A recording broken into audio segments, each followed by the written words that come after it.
where it would be. Now again, unfortunately it's not going to work now, but I had some images of what the neutrinos and stuff look like. But effectively, you have the neutrinos, so we had earlier, right, single person, and that's shot into an element. So if my other fist is, if this neutrino is the element, shoots into that, it explodes, and it goes and does a chain reaction, and sort of hits everything around. And that chain reaction then eventually leads to the bomb going off. So this is then Fat Man. This is the inside of what the bomb would look like. In the center there, we have the neutron initiator. Around it, we have the plutonium core. So I made you uranium-235. That was Little Boy. Fat Man was plutonium core. So they have different types as well, but they're all still nuclear weapons. Then just outside that, we have, right on the outside, we have a slow and fast explosive. So they surrounded it basically, the plutonium core, in explosives. The intention being that when it explodes, it shoots all everything into the center, which then causes the reaction to shoot outwards. So that's more or less what you see. Alright, can we move on then? Alright, so again, I had some kind of how it works. I don't know if I can try and show it here. But when a nuclear bomb goes off, we see that characteristic mushroom cloud.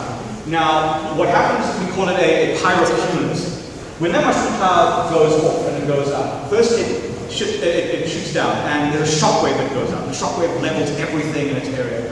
We're probably not going to be able to see the video today, unfortunately, for that shockwave, but go online. There's a website or a YouTube channel called Atomic Central. Go look on there. They have lots and lots of clips of nuclear explosions. You can see everything that was flattened is now pulled in. So even if you weren't killed by the shockwave or the radiation or the damage or anything in between, you end up killed by the air being sucked into the cloud, which just completely destroys the cloud, destroys everything into part. Now, in terms of what these are, this one is only a 1 kiloton. This one was one of the first tests that they did. This one is about the size of what they dropped on Hiroshima and Nagasaki. So this is about how high a plane flies. This is where we've seen. This one over here is called the Zaire bomber. It's a typo. It's not Roosevelt. It's actually supposed to be Truman as the next one, because then he took over as president, and between the two of them, they kind of decided, yes, let's use the weapon to drop on Japan to end the war. That was the apparent reason, but we know that there are lots of other reasons, including potentially that Russia was going to get involved, so it was kind of trying to scare off multiple people at the same time. So then we have 6th of August 1945, today, 77 years ago, Hiroshima was bombed. A couple of days later, 9th August, Nagasaki is bombed, and then 2nd September, the Japanese surrender, and World War II officially ends. So that's kind of our timeline. Now again, I had hopefully if everything is working. Alright, so I thought I would take a look at some things going on. So here we are, Cape Town, there we are in our school. Right, everyone say hi to Google Maps, that's us. We're a population of 4.6 million. So let me ask you, what would happen if we dropped a nuclear bomb here now on Cape Town, right where we are? Besides dying, what do you think would happen? Well, I'll show you, because there's no way that you would notice at the top of your head, because it is undoubtedly. So there we go. We have Little Boy, uranium-235, as the catalyst was dropped on Hiroshima. So what would happen is here, Cape Town, right, we're in that bowl. Now if you look there immediately, within 24 hours of the bomb dropping, there will be 1.3 million casualties. Depending on the wind direction, and here I've chosen northeast, it would carry across parts of the Western Cape. So in terms of, if you can see the color here, there's yellow right in the middle, that is vaporization. Anything there is immediately vaporized, reduced to ash.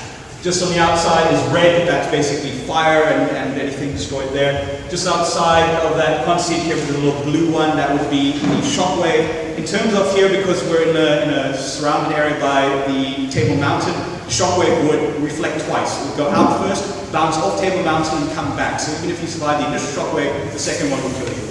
The green there, that's immediate irradiation. So if you're hit by any of that irradiation, immediately fully irradiated. Probably die within minutes if you survive everything else. And then everything on the outside is still fire, and then fire and ash and radiation all going out in that direction.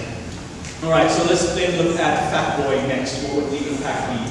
So similar, right? About 1.4 million casualties this time. Again, very similar effect, similar plume going out.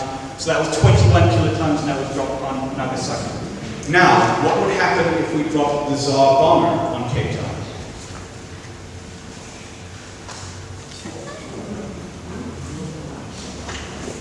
So I know we have very seriously. The US itself has 2,578 nuclear weapons. 1/3 of those are missing. They don't know where they are. The USSR has about 1,700 nuclear weapons. Almost 2/3 of those are possibly missing, but they claim less than a third. They're missing. People have them. We're all going to die. Luckily, they don't have Zaire bombs. They just have regular nuclear weapons, if that's any comfort. But you can see here, right? 7.3 million people killed within 24 hours of that bomb dropping. The whole of South Africa, within 24 hours, completely irradiated, fire spreading all across the country, and the radiation itself would spread across the whole southern continent, more than likely up into the north, and down to Antarctica, Madagascar, everywhere. Basically, the whole southern hemisphere would become almost completely irradiated. Now, the Zaire bomber is the biggest weapon that we've ever physically produced. However, we can still produce another bomb. It's called a cobalt bomb. And the reason it hasn't ever been produced is because it is apocalyptic. It would literally wipe us out. Show the next one. I'll show you exactly what I mean by that. Everything above the red line is gone. It's dead. It's irradiated. It's on fire. It's burnt. It's destroyed. So the little red question mark at the top there in the middle, that is the currently only, I mean, there are several of them, but that is the most known US nuclear site. It's there to kind of defend the US from any nuclear attacks. More that, it's not really defending, it actually launched nuclear weapons in retaliation. So even if the US was wiped out, that one would then retaliate. And it has the capability of nuking anywhere in the world from where it is. If a cobalt bomb existed, that's where it would probably be from anyway. But if they decide to nuke Cape Town, this would be the fallout. Right? So it would be 200 megatons of theoretical weapon, luckily, but we can make it. That's the scary part. And casualties, like I said, apocalypse. So I think you get the idea then of what the consequences theoretically would be. But I want to show you, well, okay, I had several images all stacked up. There's only going to be one now, I'm afraid. So I had a warning for disturbing images, but I don't think we're going to be able to see all of those. But you can look them up. So perhaps I won't hit you here with them. If you just go to the next one, if I remember correctly, I think it's only the aftermath. So I would have liked to show the full effect of it, but effectively it was, if you've ever seen a photo from Google Maps, like we saw earlier, right, we saw